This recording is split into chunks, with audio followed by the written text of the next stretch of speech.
Welcome to Markets in a Minute. My name is Austin Duke. I am financial advisor and chief investment officer for Diamondback Financial Services. We are an investment advisory firm focusing on clients who recognize the need for solid investment advice, who don't want to invest on their own, but still want to be educated through the process.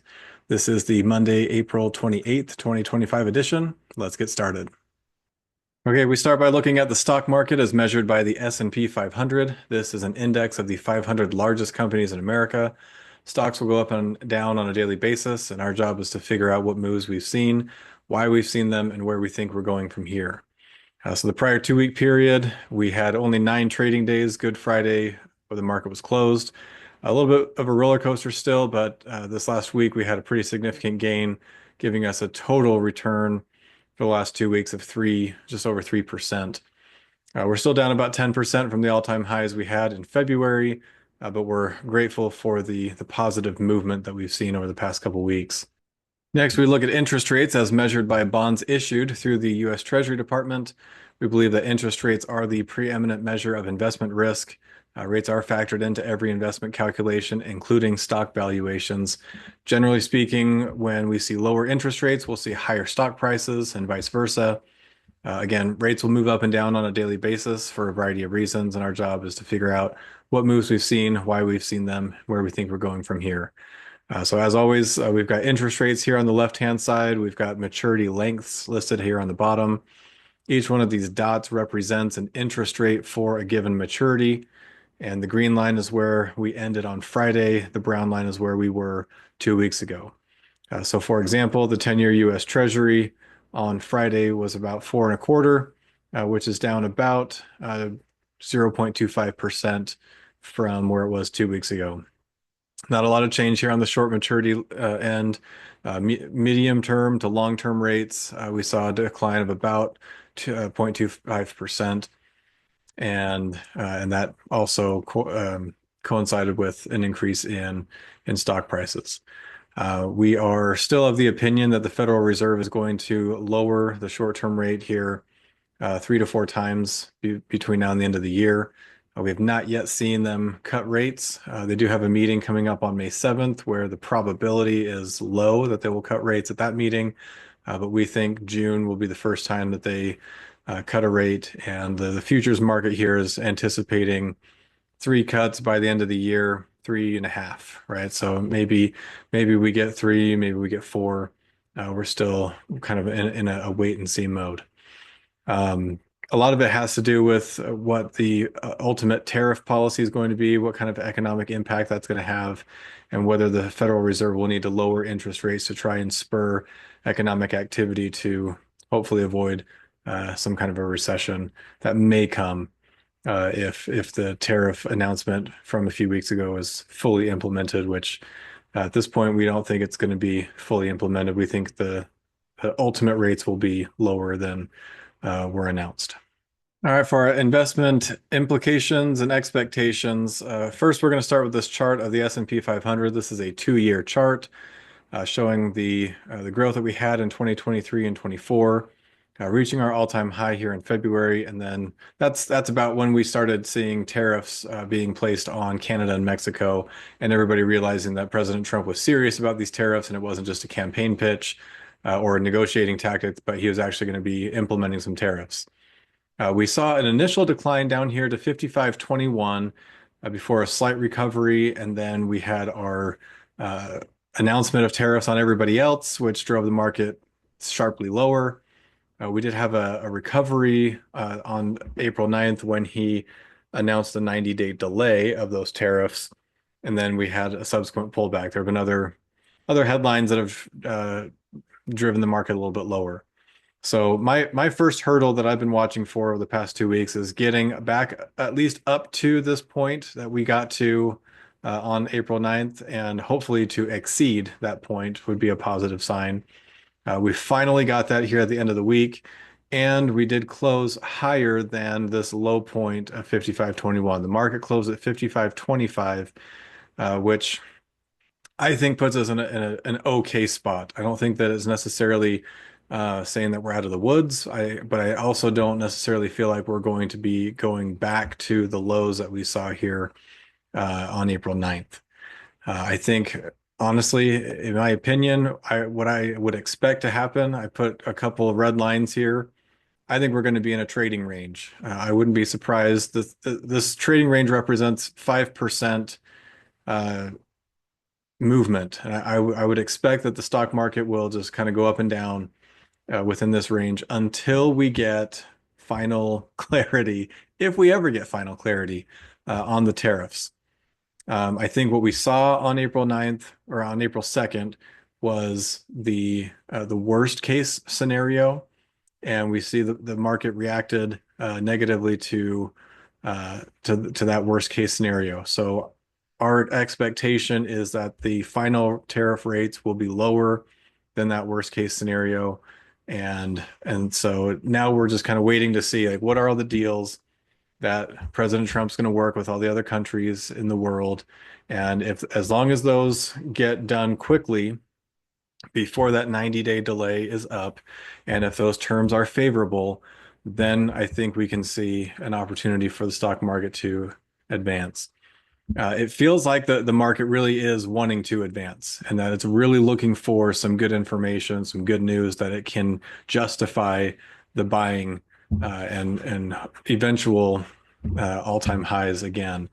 But for the time being, it is, in our opinion, probably for the next 2 weeks, 2 months, et cetera, it's going to be somewhere trading around in this range. Um, and then until we get a little more clarity. Next, I want to take a look at some tariff math that we've tried putting together for you guys. So after the announcement for higher tariffs came out, Wall Street Journal put out this article.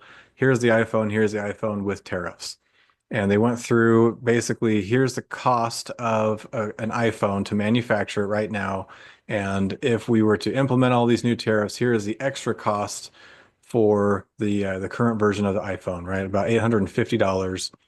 And there's another article that came out a couple days after that where an analyst said if we were to manufacture this here in the United States, we would have a $3,500 iPhone instead of what we're currently paying. So um, it's interesting because I think that the prevailing theory, well, so I'll pull up. I put together this calculation, this formula. Hope this makes sense. I hope I can get through this. And if you guys have questions, let me know. But it makes sense to me in my mind, so I'll do my best to explain it.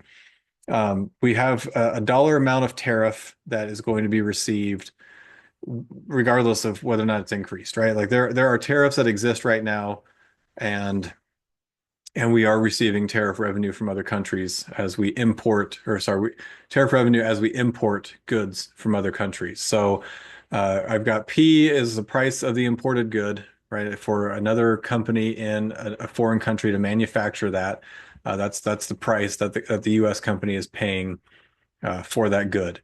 The tariff percentage applied to that good, and V for volume.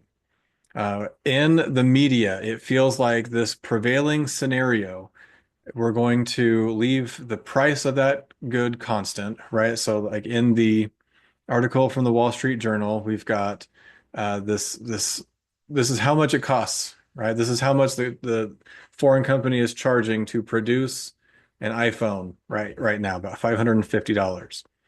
So if we have that price remain constant, we increase the percent of the tariff, we keep the volume, right? We're going to still import the same number of millions of iPhones that we're importing. We're going to see increased tariff revenue. Now, the tariff is paid by the importing country once it reaches the United States. It's part of the customs process. So once that US company has imported the good and they pay the tariff, now we have to decide how are we going to absorb that? Is that something that the company is going to include on their cost of goods sold, which could lower their earnings and thus lower their stock price? Are they going to increase the price that they charge to us so that can offset the tariff and keep their earnings at the same level, which would then become, a tax or, higher price for us as consumers. And I think that is what is the prevailing scenario, the economic theory that is really leading to all the negative consumer sentiment surveys that we talked about 2 weeks ago. That this isn't the only scenario that is possible, right? I mean, there's some other ones that we can identify. We don't know exactly what's going to happen, but we have to at least consider some of these other scenarios, right? And I still don't know exactly what the ultimate impact on tariffs would be. We know that President Trump wants to receive tariff revenue. He wants to implement more tax cuts and wants to offset that with tariff revenue. So we're looking for a scenario where that can be a reality. So this first scenario, if we were to keep the cost of, again, we'll use the iPhone as an example. Keep the price of the iPhone the same. We increase that tariff percentage as President Trump has introduced, and the volume goes down, right? We're not going to be selling as many iPhones because now they cost too much, right? That's kind of a simple supply and demand function from Economics 101. That would most likely lead to lower tariffs, right? We don't know for sure, but at least lower tariff revenue, which is not something the Trump administration is looking for. The next scenario, well, what if Apple could go back to the manufacturer and say, look, we can't take on all this, we can't pass it all on to our consumers. We need to find a way to innovate better than we already have and reduce the cost of the iPhone that you're producing for us. So that way, if we reduce the price, right, the cost of that good, even though the tariff percentage is increasing, and we were to keep the volume the same, that maybe that is a scenario where we can offset that increased in tariff, and the tariff revenue is the same as it is right now. We are hoping or thinking and hoping for maybe this final scenario, which would allow US companies to innovate or diversify their manufacturing or whatever it is to reduce the cost of that good. They can still have a higher percentage of the tariff that goes on and maybe even increase the volume of the products that they're selling. Use their marketing strategies to somehow increase the volume, which allows them to ultimately experience a better earnings per share, and thus a higher stock price, and we get higher tariff revenue, which is what the Trump administration is looking for anyway. So right there, we just think that there are a lot of things that can happen, and that this prevailing scenario of higher tariff percentage means higher tariff revenue, which is something that I'm going to have to pay for as a consumer, is not necessarily the way it's going to play out. And there's just a lot of different scenarios. So if we're looking for a way to invest going forward, if we're looking 6 months down the road, 12 months down the road, we're trying to identify which of these companies here in the United States have that bargaining power, who has the ability to go to their manufacturing facilities in foreign countries and find ways to reduce those costs. Because if we have a scenario where we lower that price, right? Now the iPhone's no longer $550. Maybe we get it to 500 or 450 or 400. And maybe Apple does take on some of this tariff to their own cost of goods sold. Maybe they pass some of this on to the consumer. Maybe they raise the cost of the iPhone by $50 or $100. I think people still pay that. Or maybe they go to Verizon and AT&T and T-Mobile and they figure out some way to negotiate with them. Like there's so many other ways that we can get to that end point where we're actually in a better situation, both as a country and for these companies. It's going to be work, but we're trying to identify, we're trying to tap in to see, where these companies here in the United States, these S&P 500 companies, where are they manufacturing their products?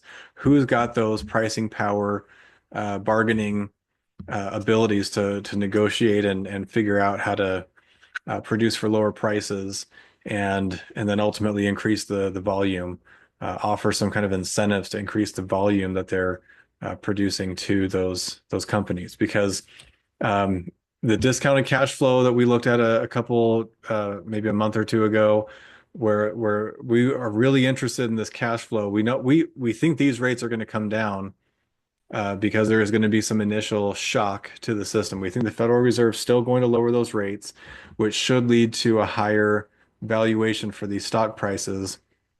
And if companies like Apple can reduce the cost of goods sold and increase the earnings, and we have some earnings surprises in the third quarter, fourth quarter, toward the end of the year, yeah, we could really see the market take off from, especially from the level it is now. So as long as we don't see a lot of significantly bad news coming out of the White House, or any other wars or any natural disasters or something that would throw us completely off course, like we still feel like there's enough of optimism down the road that we would want to start looking at investing. And if we can get this right, we could be doing really well a year from now. And so I know that the last couple of months has been really challenging, but we're hoping that we're getting to the final stages of it where we can see the light at the end of the tunnel, and then be onward and upward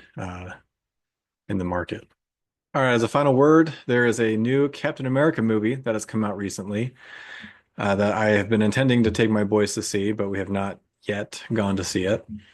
Before we could go, I told them we would need to catch up and go through a Marvel marathon and watch all the old movies so that they could be familiar with the characters and the storyline, and understand how we got to this Captain America in the first place. So we watched all those movies, and something that happens in the first Avengers movie. You've got Loki with his alien army coming down through the sky, and you get all the Avengers there fighting the army, and Dr. Bruce Banner rolls in on his motorcycle, and Captain America says, "Hey, now might be a really good time for you to get angry." And Dr. Banner responds, "That's my secret, Cap. I'm always angry." And then he turns into Hulk and he starts smashing things and helping him fight to victory, right? So I get a lot of clients and others letting me know that they don't envy me or my job, and especially when the markets are going crazy like they have been.